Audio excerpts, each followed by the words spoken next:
First of all, I would like to thank everyone. I would like to thank the ecclesiastical dignitaries, including the senior pastor. I would like to thank the leadership of the church, to thank everyone in the congregation. I'm pleased to be here to work with you to do the thing that you do well, and that is work for social justice. And I have to say, it's also a pleasure that this so much feels like home. Thank you.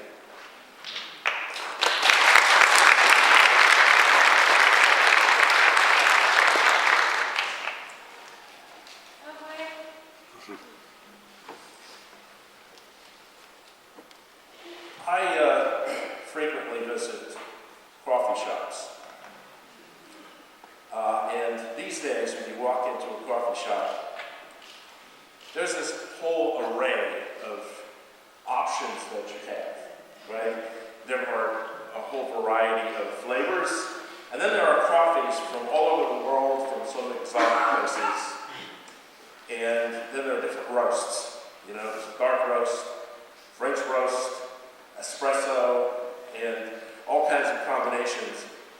Well, I usually go up to the counter and order a mild roast, at which point the barista looks at me, typically rolls her eyes, and says, "That's it." Sorry to be so boring, but yeah, that's what I like. You see, I'm less interested in a bitter flavor. I have a sweet tooth. That sort of explains it, right? But I have a sweet tooth. Now, it's not that I don't ever eat anything that's bitter or sour or salty or savory. It's just that my favorite meal is dessert.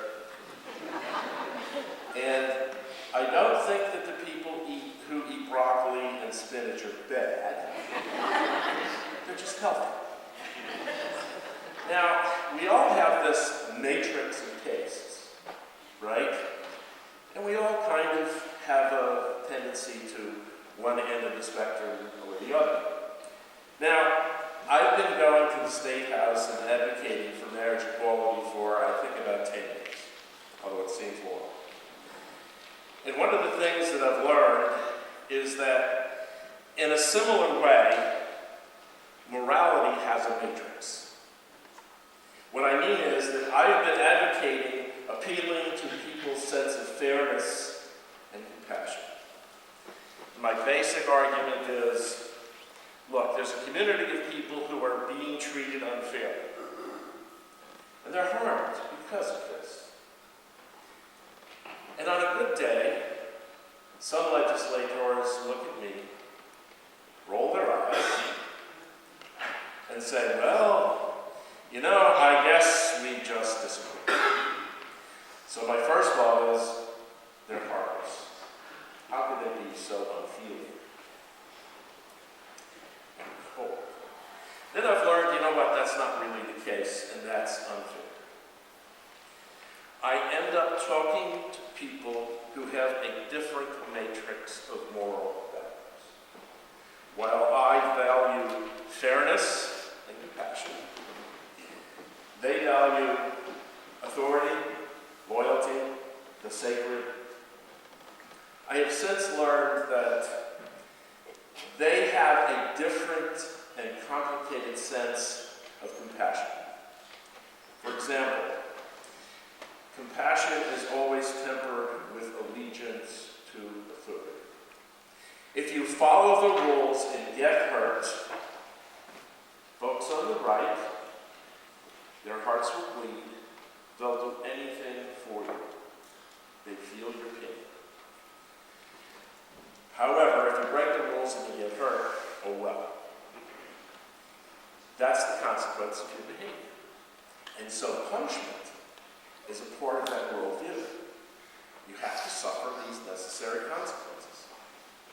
Now, I think that the real moral question is, should justice and compassion be measured by authority, or or should authority and rules be measured by justice and compassion? But the very idea that rules could be judged and adjusted comes from my side. That's emblematic of how I think, and I'm comfortable with that. I've never met a rule that I wasn't willing to change to make it more just or more compassionate. But to some people, that's a foreign idea. So how could there be fairness without punishment? Anyone who breaks the rule suffers from a self-inflicted wound. It's their fault. How could I, this is where it becomes personal, how could I, a man of the cloth, a preacher, have such little regard for authority? How could I be trusted? Now sometimes the person saying this to me realizes that I'm a religious leader and a religious authority of sorts, and it gives me pause. Now, the level of my authority around here is pretty low, but don't tell them that. I'm entitled to your entertainment. But I get dismissed. You know what my problem is? I just want to license bad behavior. I just want people to feel good and be happy. Can you imagine a world like that?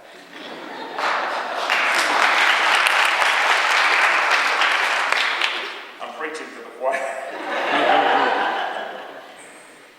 Well, on the other hand, it comes as no surprise to some folks why I would be attacking the sanctity of marriage. And after getting past the insults and the mistrust, I've come to the conclusion that, you know what? People are people. That we all share the same moral values. We tend to accent them in different ways. And my perspective is more about fairness and compassion. And other folks are more into the authorities. Well, if this were a cable news program, I would probably be standing here saying that there's a moral equivalence to these moral matrices, right? To be fair and balanced, sometimes this is right and sometimes. Well, I would like to suggest at this point that there are times, and this is one of them, when one moral matrix trumps the others. To my mind, this is the time, marriage is the issue, and it is time for justice and compassion to come forward. It is time for justice and compassion to be applied. Now the reason, and easy for me to say, right? My reasoning is, if you look at folks who are enamored with authority, they're not going to change anything. First of all, they don't know that there's a problem. And secondly, it's very difficult. If having a structure and authority is so important, then there's a lot of anxiety if you've been thinking about changing it. Why would you want to create chaos? If the rules are sacred, you don't change them. Only someone who has a valid moral reason can actually do that. And I'm suggesting that's where we come in. We believe strongly in the moral guidance of justice and compassion. We believe in human dignity as in the forefront. This is the discipline of our moral thinking. And this is how we approach life. We understand that currently there are people who are unnecessarily being hurt and being mistreated. And so, the blessing of a social order should not be at the expense of anyone. So we're the ones who can change it, right? We owe it to ourselves, we owe it to the LGBT community, and we owe it to the folks who are enamored with authority and structure. Because once we make the change, they're going to take the change, they're going to etch it in stone, it's going to become the new norm, the new status quo, and they're not going to change it. And we won't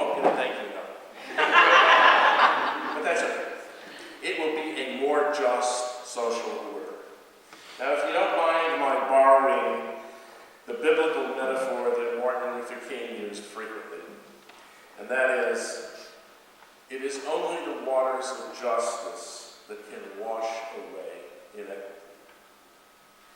If we want the waters of justice to flow, and flow like a river, we need to do some work. We need to remove the impediment. We need to remove the dam. And the dam blocking justice has to be removed, one stone at a time. Now, no one goes, this is not a job for one person.